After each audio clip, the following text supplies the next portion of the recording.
Hey friends, I want to talk about a tweet from Anansi from a couple years ago where he said, if you could ask anyone for a truly life-changing favor, who would you ask and for what? I loved this question when I saw it and I answered, and a number of other people answered. And then about a year later, I quote tweeted this tweet and asked the same question and more people answered. And well, for starters, I'll tell you why I liked the question. I like this question because it really matters. There is such a thing as a life-changing favor. You can ask someone for it and it will change your life. And I knew that, and so I answered accordingly. And I liked that Anansi knew that because he asked the question. I also liked that he asked it on Twitter because Twitter is basically a public forum. It's a public square of sorts, and anyone can be there pretty much if they have an internet connection. And also very powerful people are also on Twitter. So theoretically, they could see your answer, and if it's a compelling answer, they might say yes. So I liked that about the question, both the question that he asked it at all and that he asked on Twitter, such that it was creating the conditions whereby some people's answers could be granted. What I didn't like was other people's answers, not because they were bad or evil or something, but just because they showed a lack of skill and awareness in what it means to ask for a life-changing favor. And so I'm going to talk about that in this video, basically how you go about asking for a life-changing favor so that you can go and do it, because this is possible.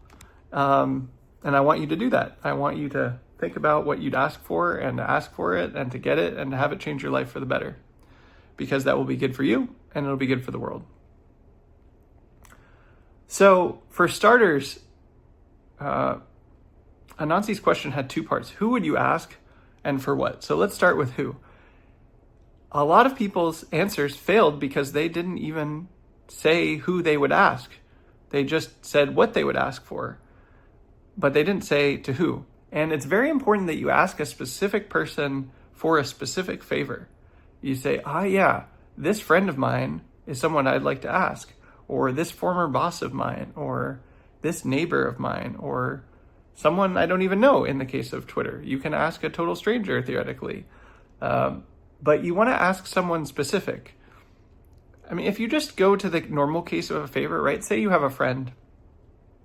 I asked for a favor this morning that someone said yes to. So I'll give you this example. I'm going to run a 5K later this month, and it just so happens to be on a day that I'm going to travel. So I said, and I need to leave the place that I'm staying on that day. So I messaged a friend who lives near the place that the 5K is happening, and said, hey, can I keep my bag at your place during the race and then drop it off before and pick it up afterwards?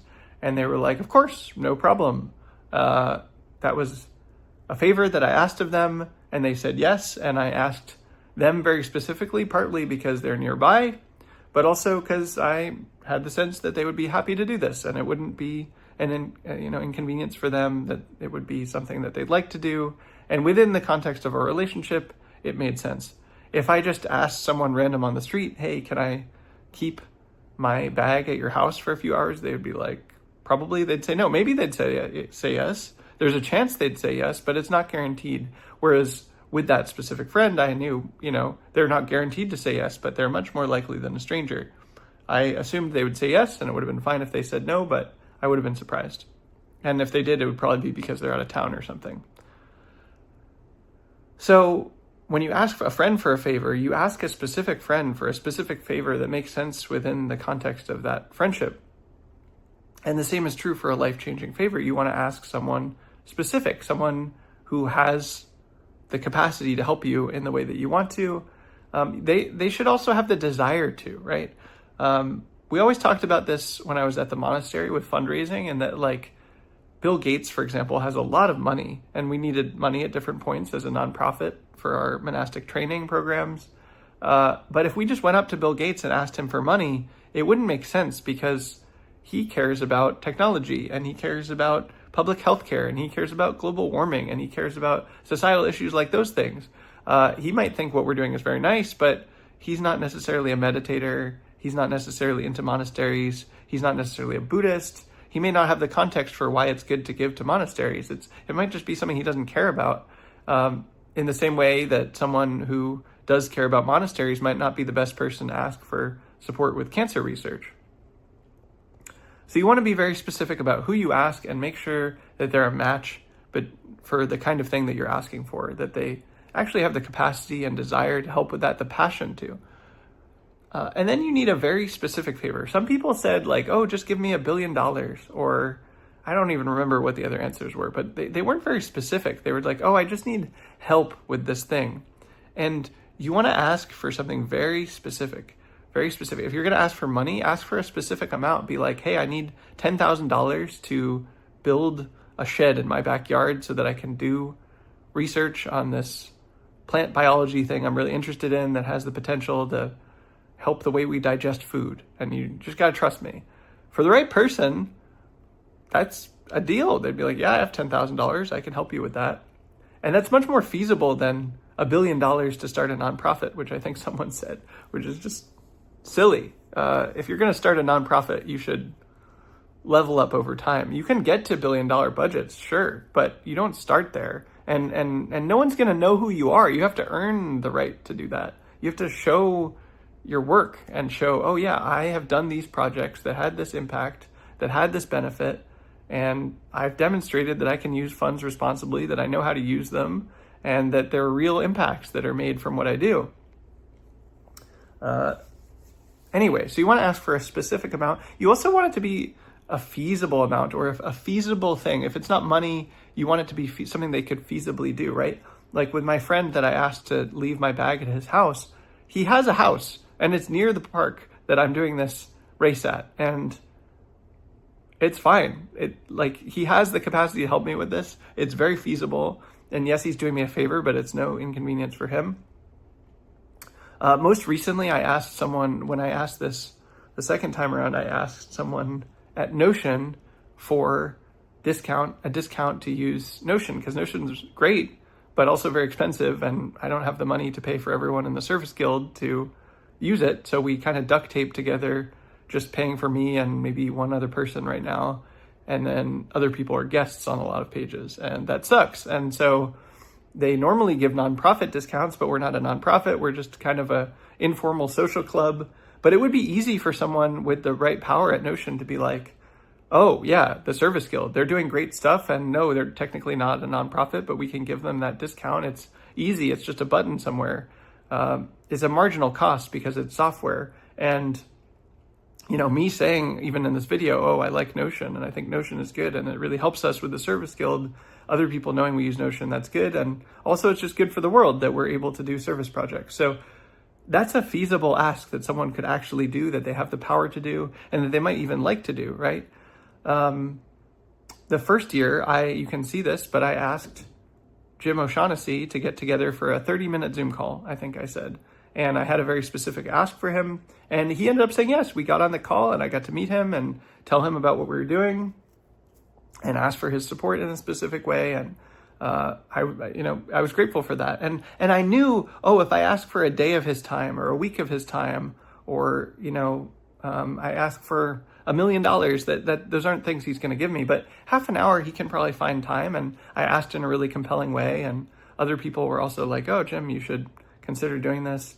This isn't an aside, but one of the best things that came of that was my friend Brent had a really lovely comment about what I'm doing in the world in reply to that. And I got to show that to my mom just a couple weeks before she passed, actually. And in a way, that was like one of the moments of me being the most legible to my mom that I ever was. And she was like, it kind of got through to her from Brent's words. So I really appreciated that Brent said that. And if anything, that was the real benefit that I received from that whole adventure. But anyway, that's a tangent. So you want to ask someone specific. You want to ask for something very specific, something that's feasible for them to do, and also something that's a match for them to do, where they're going to want to do that of their own accord based on what you know about them and what they care about and what they've done in the past. And if you really think about that, you think about what you need and what would help you and what would change your life, there's some very big things that you could ask for that if you ask the right person for the right help at the right time and you frame it the right way so that it's clear, oh, this would really help me, but not be that big of a thing for you, then you might just get it. And especially for those of you that have, some context with the person, like on Twitter, there are people who might follow you already, or if they're a friend, you already have a relationship with them, or a collaborator or whatever. And even if they don't know you, they can kind of check out your work. And if you have a body of work, if you've put in the work over the years, if you're playing long games and you've demonstrated that, then that speaks to what you're doing, right? Like, I think that was part of what worked with Jim O'Shaughnessy, is that I'd built up a body of work and also an established trust in the community where people know who I am and have seen what I've done. If I was just somebody random who hadn't already demonstrated with months and years of work and effort that I do these things and I care about them, then I'm just a random person. And this is the thing, is you yourself have the power to demonstrate this with your time and energy. Even if you're working a 9-to-5, even if you're working some crap job you really don't like, the dingiest job you can think of, if you have a weekend or you have a day off, you can do stuff in your free time that demonstrates what you care about and show that to the world. You can write a blog post. You can make a video like I'm doing now. You can launch something and share it with the world that shows what you're doing. And if you do that consistently over time, if you do that repeatedly over time, then you build a body of work and a kind of portfolio, and you can point to people like, this is the stuff I made and this is the impact it had on the world. And really what you need for that is just internet access, and within yourself, the virtue to keep doing something and to stand for something and say, I'm going to do this. And then it comes to you. So that's kind of what I've been doing. Like, I use duct tape to make the stuff that I do in the world. The Surface Guild is built on duct tape, and eventually it won't be built on duct tape. But for now, at the early stages, that's what it's built on. And I've just shipped lots and lots of blog posts and written lots and lots of tweets, and I'm making videos, and I've done lots of dance parties and made DJ sets and learned how to DJ and learned how to produce music and, built collaborations. And I've just put in that work for years, and it's sort of established a body of work, and I'm going to keep going, and you kind of can't stop me. Like, you can't. So I love that. And I would encourage you to do that. And if that's the kind of work you're doing in the world, if you're playing long games in that way and you keep showing up in that way, then it's worth asking for these favors, because people can really accelerate your ability to do things in the world. And people will want to help. If they see you doing something cool, they want to help. And the right person can help in a way that's very easy for them, but it makes a really high impact for you. It just requires some creativity to think about who to ask for what and how to frame it in such a way that it's compelling to them, how to ask it in a way that they'll actually see it, that they'll respond to it, receive it. It's worth putting that carrot. Who am I going to ask for what? How am I going to structure this request in a way that they're actually likely to say yes? And not to do a half-hearted first thought off the top of your head kind of thing, but really to put your heart into it and ask for something that will benefit you. So anyway, that is some thoughts about how to ask for a life-changing favor. I hope that you use this to think of something and to ask for it, and I hope it does change your life if you get it. And if not, it's still a useful skill to cultivate, because it requires thinking about other people and what other people care about and what other people want, and how to interface in a way with them in a way that's good for you and good for them and also good for the world. So may this bring you great benefit, and sending you love wherever you are.